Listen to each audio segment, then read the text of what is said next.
Of the many patterns that appear in Times Square, all of them are created in many different ways. Let's go in here and look at one of these patterns really close. Right here in the Foot Locker store, we see that there's a little pattern right inside there up on the wall. This little pattern made of all these little cylindrical shapes right there. We're going to create that pattern right now. Right here in this blank file, we're going to create this pattern. Now, what's important with any pattern is perfect symmetry. So in order to ensure that symmetry, I'm going to bring up my grid. So I'm going to say show the grid. Now, I'm going to get in real close here so we can see clearly what I'm going to be doing here. Right now, it's broken up this way, and I need 3 cylinders. So what I'm going to do is I'm going to increase the number of subdivisions so I have a better guide for the 3 shapes that I need. So I'm going to go into my preferences and go to grids right there. And I'm going to increase the subdivisions to a higher number, say 10.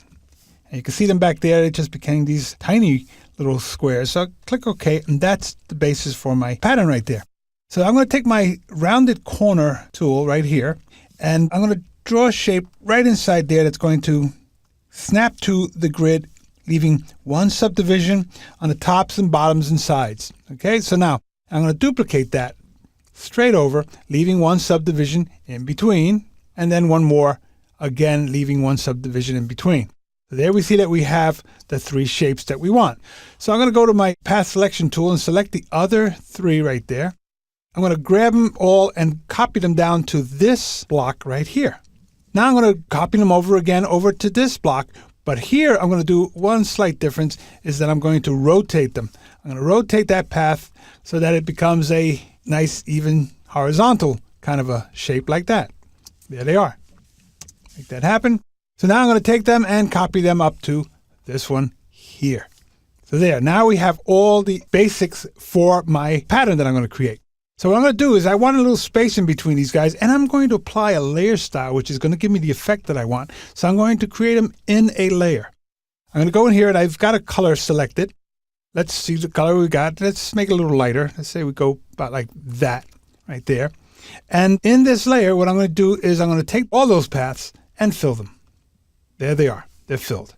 So now in the background layer, I'm going to fill that with the same color. So I go in there and say fill. With the foreground color, fill it. So there, now we have this one complete shape. So what I'm going to do now is I'm going to take that layer, the layer that has the little cylindrical shapes, and I'm going to double click on it to bring up the layer styles, where I'm going to add that little definition of that raised surface. So I'm going to give it a bevel and emboss. And the bevel and emboss, based on my light direction, I'm going to say, let's bring the light over this way just a little bit, increase the depth. So I get really strong lights and darks. I'm going to soften it up a little bit, just like that. I'm going to give it a very slight drop shadow. Let's just go in there and say 2 and a size of about 2 and bring down the opacity. So just a little hint of a drop shadow back there, maybe a little bigger. Let's go in there and increase the distance to say 4 is good. There we go. Let's spread it out a little bit so it just softens up a little bit. Actually, let's bring the spread back down and make the size. There we go. Now that softened it up nicely. Click OK. So now we got the basis for our pattern right there.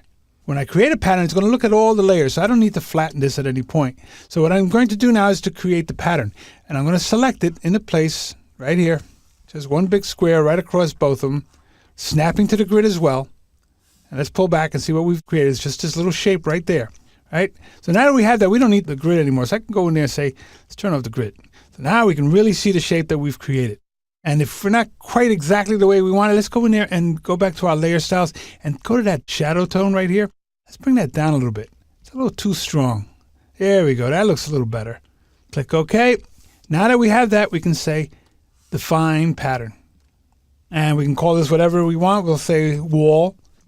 We can now just throw it away. No problem. In that same layer, we can even turn this one off.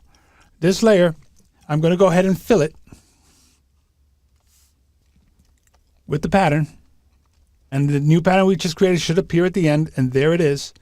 Click OK, and there's our wall, which then in the scene is slightly tilted at an angle. So all I need to do is to go in here and take my distort tool and just bring this down a little bit on this edge and bring this one up a little bit.